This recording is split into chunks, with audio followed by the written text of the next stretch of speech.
Right guys, welcome to the 4th of September. It's Friday and we're down at the bottom of the Ingsfield.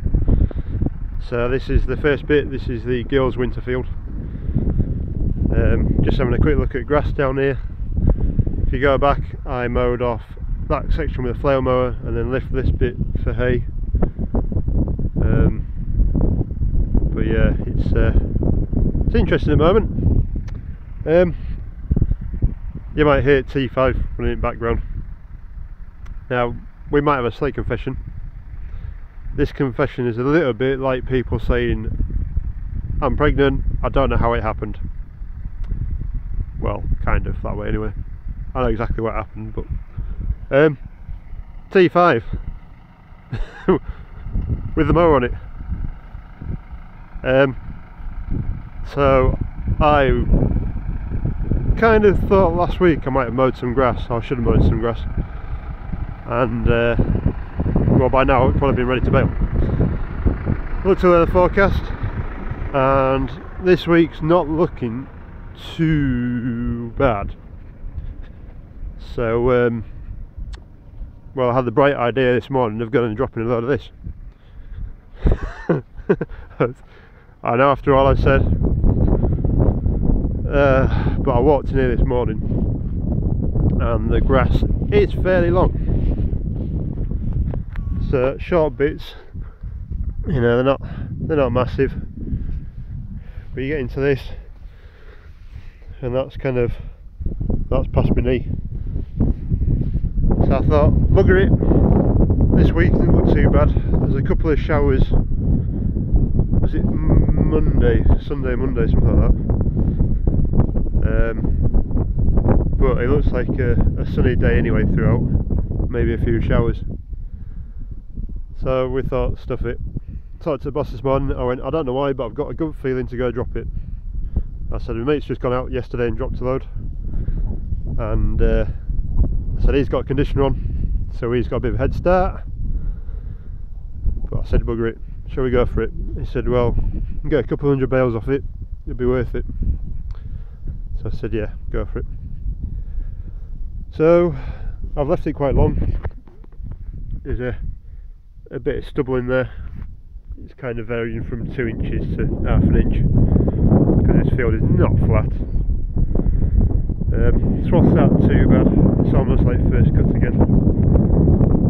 They're kind of 4 foot wide and 4 inches high, 5 inches high. So yeah, we'll see what happens. I am worried that there are heavy dews in the morning. That might put a bit of a problem in. As I said before, it's not great this time of year. You're battling dew in the morning. By the time it lifts by 11 o'clock, you've got, well, 7 hours, 8 hours if you're lucky before dark sets in and the dew comes down. So yeah, it could be fun. That pond is still down there. I don't know how we can make out that area that I've not cut. Hang on. It picks up very well. There's an area down there I've not cut. That's where that dip is in the ground. So I've left that. But yeah, it's not looking too bad. It's thicker over that side than it is over this side, which generally happens anyway. It's thicker at this end where I'm stood compared to that end down there. But on the whole, it's not too bad. Reason for leaving the grass stubble a bit higher, 2 things. In fact, I've got to walk over here anyway. 2 things, just in case there was anything still in the bottom from last cut. I say I flailed the Shogun Purina because there was still stuff in the bottom of it and rotted. So that's one reason. Second reason is it just gives it a bit of a bump start for winter then. It means there'll be a bit of greenery on here. Look at that. That's how low I've been cutting that I've not actually caught it. It's from last time round. So yeah, there's a bit of method in my madness again. I just don't like having grass fields this long for over winter. Seems a bit of a waste. I usually either mulch it down or mow it off. And just leaves it better for a quick growth in spring. So yeah, it's not too bad. My wiggly lines. KV, Jeff, I'm not quite as straight as yours, bud. So yeah, that's about it. I've done some bloody skips. Yeah, mowed this grass. So yeah, that's it. It's taken me an hour and a half to do that, I think. Travelling on about 10.5k. Yes, you could go faster, but it's quite rough in this field. So yeah, great joys. And I'm away next Friday, so I've got a week to take this round and send it off. We'll see, otherwise I'm going to have a lot of haylage. Which is no good for us because I've got nothing to move them around with. So, yeah. Oh, that mower this morning is giving me a pain in the bum. If you go back to when I was mowing first cut, you'll know that that mower did not go onto this tractor. It popped off. So basically what happened was I was on the Massey 698 and the bottom linkage there, it popped out. They're quite worn, the retainers on it. So mower popped out, couldn't get the top link back in, so I abandoned it. Basically that spring there you end up having to take off or undo down here, should I say, to be able to get the arm back to where it should be to get the headstock back on the tractor, and yeah, the fiddle. So this morning boss man had put that the wrong way around, so that bar was actually scraping on the top of there. We go around this side, you see it scratching underneath, catching on there, bending that handle, about to shear it off.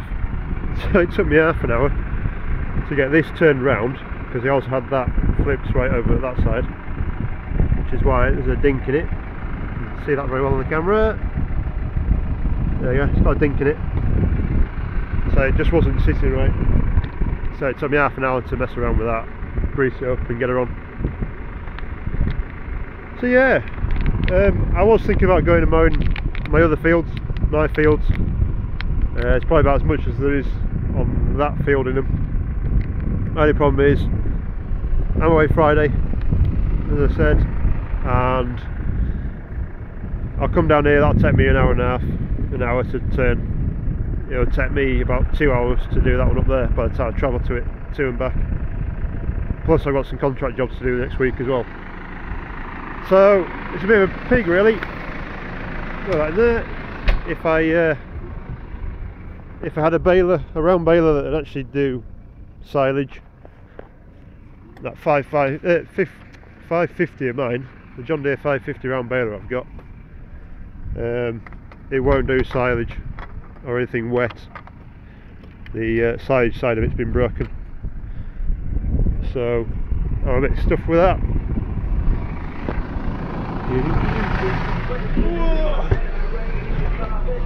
Right, plus my old girl is still out of action. I've taken the steering pipes off because they're leaking like a sod, so that's buggered that up. And yeah, I mean, it's just going to be too much to try and do in a week, so we'll see. Maybe next week, I don't know what week after, should I say. But again, I've got a few contract jobs to go and do, got to help people out. So there you go, river back down again. It was up quite high. You've already just seen tide mark on the other side of the river there. So right guys, I shall leave it there and I shall catch you later. Cheers now, bye.